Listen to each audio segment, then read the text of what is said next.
Good evening, I'm Nima and this is Forum Daily for Wednesday, August 3rd. We start tonight's newscast with a national apology to a Saskatchewan First Nation. Crown Indigenous Relations Minister Mark Miller delivered the national apology on behalf of the federal government to the First Nation for a scheme that forced a farming colony on the community's land. Mr. Miller says Canada failed to protect the Peepeekisis Cree Nation's interest in the land and created divisions in the community. As part of the scheme, residential and industrial school graduates from Manitoba and elsewhere in Saskatchewan were transferred onto the Cree Nation's land without the community's consent. The First Nation agreed to a $150 million federal settlement last year. Meanwhile, Foreign Affairs Minister Mélanie Joly met with her German counterpart in Montreal today to discuss the war in Ukraine. It follows Ottawa's decision to grant a Canadian company an exemption from Russian sanctions. This so it could export 6 turbines to Germany that are part of the Nord Stream 1 pipeline. Since then, Russia has reduced natural gas supplies through the pipeline to Germany. The two ministers say this shows Russian President Vladimir Putin is using energy as a weapon of war. In the nation's capital, no one was hurt this morning after an amphibious tour bus crashed into the gates outside of the Prime Minister's unoccupied official residence. The driver was the only person on board. Earlier today, Ottawa police say an unauthorized vehicle drove into the front gates of Parliament Hill, and a driver was arrested. The two crashes appear to be unrelated. From ballooning grocery prices to pricier extracurricular activities, parents are confronting rising cost of living increases. Now, this has them worried about opportunities for their children and a stable financial future for their family. Inflation hit a 39-year high in June. This comes amid an economy hampered by COVID-19, labor shortages, and supply chain challenges. Credit Counseling Society CEO Scott Hanna says young parents aren't accustomed to such rapid price hikes. The Canadian Centre for Child Protection says an increase in online crimes should be a wake-up call to the government. It wants officials to swiftly move to impose regulatory guardrails around social media platforms and other e-services providers. New data from Stats Canada shows that police-reported extortion cases in Canada rose by nearly 300% in the last decade. This comes as the crime swelled online during the COVID-19 pandemic. Cybertip.ca says they are seeing 300 online extortion or sextortion cases a month, and most of them targeting kids. A downtown Toronto hospital says 3 intensive care units have either reached their total bed capacity or do not have enough staff to keep all the beds open safely. Toronto General Hospital issued the alert and is working with the provincial organization that directs emergency critical care to ensure patients get the most appropriate treatment. Ontario's health minister says staffing challenges in the province's hospitals will likely continue at least through the summer. Meanwhile, scientists are heading to remote areas of the Northwest Territories. This to collect the first field data on so-called zombie fires. Zombie fires, or holdover fires, smolder underground during the winter and reignite the following spring. The researchers hope to learn how these zombie fires affect carbon loss, forest regeneration, caribou forage, and permafrost. Well, tonight is the last official debate of the Conservative Party's leadership race. Those participating include former Quebec Premier Jean Charest and rural Ontario MP Scott Aitchison, as well as former Ontario MPP Roman Baber. Pierre Poilievre and Ontario MP Leslyn Lewis will not be present at the debate, and they face a hefty $50,000 fine for skipping out. 3 Royal Canadian Navy warships based in Halifax are taking part in a multinational mission to the Arctic. The Arctic patrol ship HMCS Margaret Brooke and the coastal defense vessel HMCS Goose Bay set sail for the Arctic yesterday, and they will be joined by the Arctic patrol ship HMCS Harry de Wolf later this week. The deployment, codenamed Operation Nanook, will include ships from the United States Coast Guard, the Royal Danish Navy, and the French Navy. A weather-dependent holiday in St. John's, Newfoundland, has been postponed due to high winds. The Royal St. John's Regatta rowing races were supposed to run today on Kitty Lake. Officials say weather conditions aren't favorable, and the races have been postponed to tomorrow, weather permitting. When the races go ahead, residents of St. John's get a civic holiday. Up next, we have Forum Daily's weekly medical segment with Dr. Abhishek Raut. The medical director of Appletree Medical Group will help us unpack rising numbers of HIV cases in Canada and treatment available in the country. And after that, of course, we'll take a look at news and headlines from around the world. So stay tuned to Forum Daily. We'll be right back after a short break.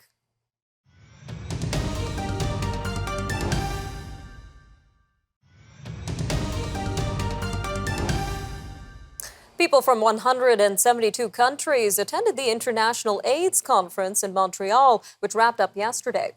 The event helped highlight the enormous progress that has been made in HIV research and treatment technology. At the conference, Canada announced its own investment of nearly $18 million to expand access to HIV testing in the country. However, advocates say that a lot more is needed. This comes as a growing number of people in Canada are affected by HIV.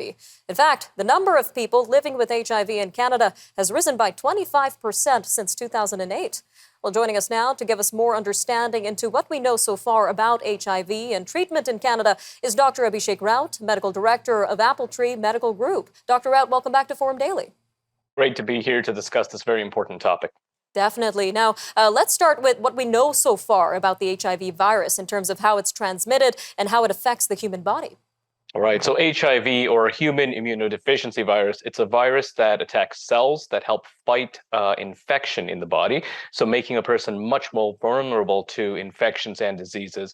It's really spread by contact with bodily fluids of a person with HIV, most commonly during unprotected sex or through sharing injections or drug equipment. What we do know is left untreated, HIV can lead to a disease called AIDS, which is acquired immunodeficiency syndrome. The human body can't get rid of HIV. There's no effective cure that exists. So once you have HIV, you have it for life. Globally, approximately 1.5 million people were infected with HIV just last year, and estimated 650,000 deaths were linked to AIDS. And what are some things that are still not known about HIV as we continue to research it? Right. So there's a lot of things we still don't know. We don't know how to create a vaccine to combat. We don't know how it's able to evade our immune system. But if I were to focus on one thing, it's this: 1 in 4 people with HIV don't know that they have HIV. So in Canada, that translates to about 17,000 people. And since nearly 1 million still die each year from the virus, knowing that status is a huge improvement. And we're looking to really target on getting people to know their status here. Well, it's good news that Canada is expanding testing of HIV. Now, we know one of the top concerns around HIV, as you mentioned, is developing AIDS. So what do we know so far about how and why this happens? Right. So if you have HIV, but you're not on any form of treatment, eventually the virus will weaken your body's immune system enough and you'll progress to AIDS. Now, AIDS is basically the late stage of the HIV infection, where the immune system is incredibly badly damaged because of the virus. So at this point, you have a very weak immune system, and any infection can be life-threatening. Without that HIV medicine in general, people with AIDS typically survive about 3 years. And someone with a dangerous opportunistic infection could survive only about 1 year.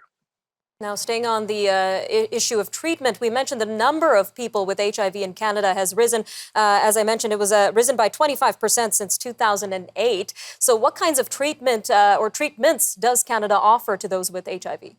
Right. So Ottawa estimates that we're looking at approximately 63,000 people living with HIV in Canada.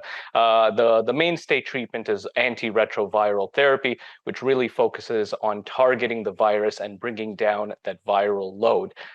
So people on ART take a combination of antiretroviral medications. Oftentimes 2 or 3 different HIV drug classes are used to bring down the viral load there. All right, Dr. Raut. So can people with HIV live a normal and healthy life as long as they have access to such treatment? That's correct. So people can live quite a long and healthy lives. Nearly half of the people living with HIV in Canada are aged 50 and older. And what we do see is HIV still acts as a very inflammatory marker. So even though we are living longer, what we do find is cardiovascular disease, diabetes, kidney disease, and cancers are more likely in the HIV population.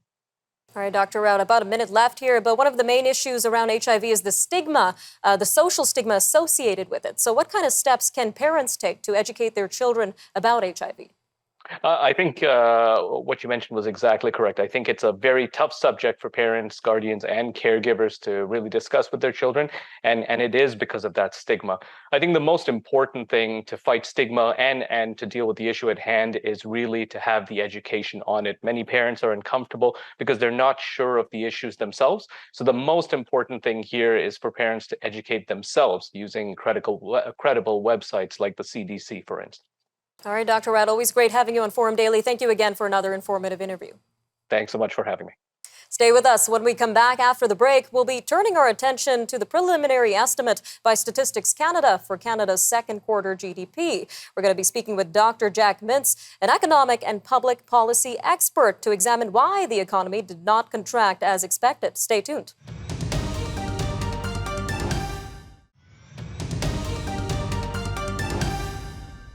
The economy did not contract as expected in May, but stayed flat after a 0.3% expansion in April. Stats Canada says its preliminary estimate for second quarter GDP points to growth of 4.6%, up from 3.1% for the first 3 months of the year. This has several big bank economists predicting that we'll see another sizable interest rate increase from the Bank of Canada in early September. Well, with us now to unpack the GDP, interest rates, consumer debt, and the labor market is Dr. Jack Mintz, economic and public policy expert. Dr. Mintz, welcome back to Forum Daily. It's my pleasure. Thank you. So as we mentioned, the economy did not contract as expected, but instead it stayed flat in May. So can you unpack the significance of this for our viewers? Well, I think we should remember the economy is slowing down. I mean, we can almost say that we've come to the end of the recovery, and the outlook, at least in the next while, is probably maybe some potential shrinkage in GDP after the spring. But certainly we're not going to be seeing the kind of growth that we've seen last year as we came back from the pandemic year in 2020. And how does all of this relate to the issue of inflation? Well, we still do have significant inflation. You know, job vacancies are very high. In fact, as much as there's a number of unemployed people in the economy. We have labor shortages. Lots of businesses are complaining about that, but it's resulting in higher wages to be paid, and the Bank of Canada is quite concerned about that. We've had some relief in terms of commodity prices lately. They've come off, but they are still relatively high compared to what they used to be. I mean, certainly when you go to the gas pump, it's less expensive today than it was a few months ago, but it's still, last time I looked, was about $1.70 a liter. So that's still way up from what it used to be. So people are still feeling the squeeze in inflation, and inflation is still continuing when you take out gas prices and food prices. It's still at a relatively high rate, certainly above 5%. And to add to that, some experts are predicting another big rate hike from the Bank of Canada to get inflation under control. So what would that look like? Well, I think we'll have to see what the Bank of Canada will do on its next round. You know, it certainly have had two aggressive hikes recently. You know, a point the last time, 0.75% the previous time. I suspect we're going to probably see at least 0.5 or 0.75 again, mainly because the economy is starting to slow down and commodity prices are starting to come off. That I think it might take some pressure off big increases in the interest rate, but also the bank has indicated that it wants to see interest rates around 3.5% to 4%. We're roughly around 2.75% for the policy rate. And so there's still a little ways to go to keep raising interest rates.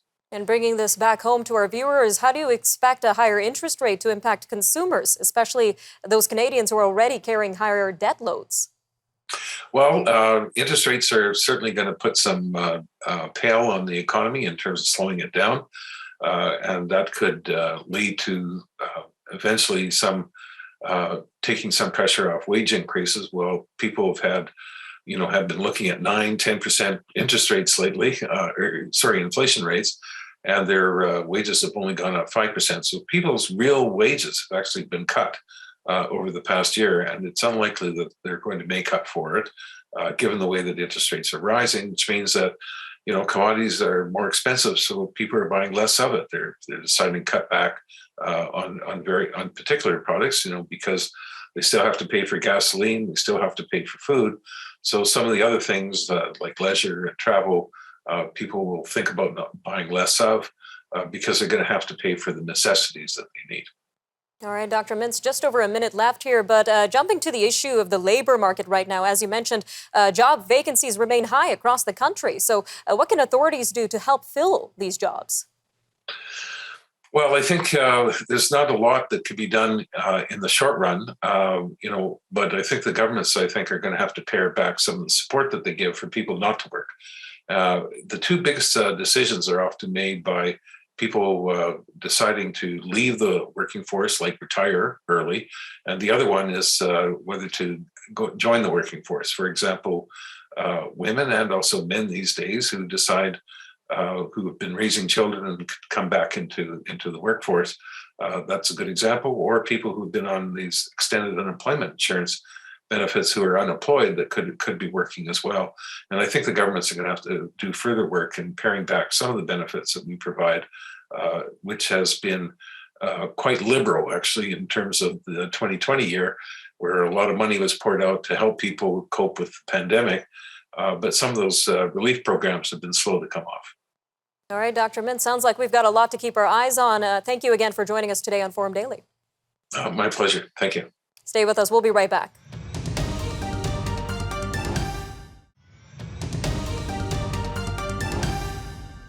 With high gas prices and unstable energy supplies exacerbated by the war in Ukraine, the OPEC oil cartel and its allies have decided to boost production in the fall.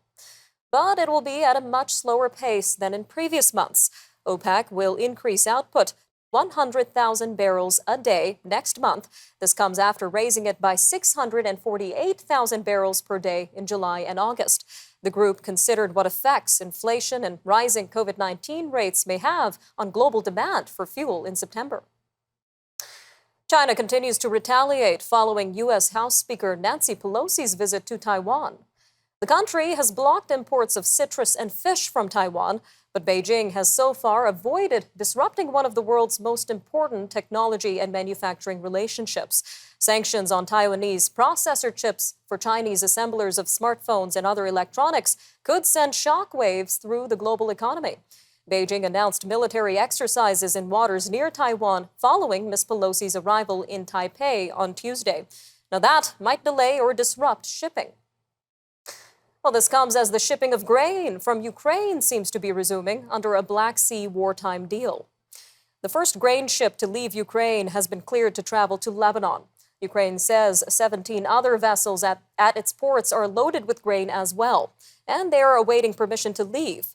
World food prices have been soaring, and Russia's war has blocked exports from Ukraine, a major global grain supplier. A deal last month involving Ukraine, Russia, Turkey, and the United Nations has created a safe corridor across the Black Sea. All right, well, meanwhile, the United Nations has painted a grim picture for Sudan's humanitarian situation. It says Wednesday that almost a quarter of the country's population was inching toward starvation amid a dire shortage of funding. It says 11.7 million people were facing acute hunger between June and September. Now, this is an increase by nearly 2 million compared to the same period last year. It says the deepening food crisis in Sudan is caused mainly by the country's fragile economy, prolonged dry spells, reduced areas cultivated, and erratic rainfall. Moving to the U.S. Senate, which has given final approval to a landmark bill that will help millions of veterans in the country. The bill enhances health care and disability benefits for veterans exposed to toxic burn pits while serving in Iraq and Afghanistan. The bill now goes to President Joe Biden's desk to sign into law. The Senate had overwhelmingly approved the legislation once before, but the process derailed last week. Republican objections delayed final passage, and this infuriated veterans groups and advocates, including comedian Jon Stewart. In the UK, the governing Conservative Party has delayed sending out ballots for their leadership election.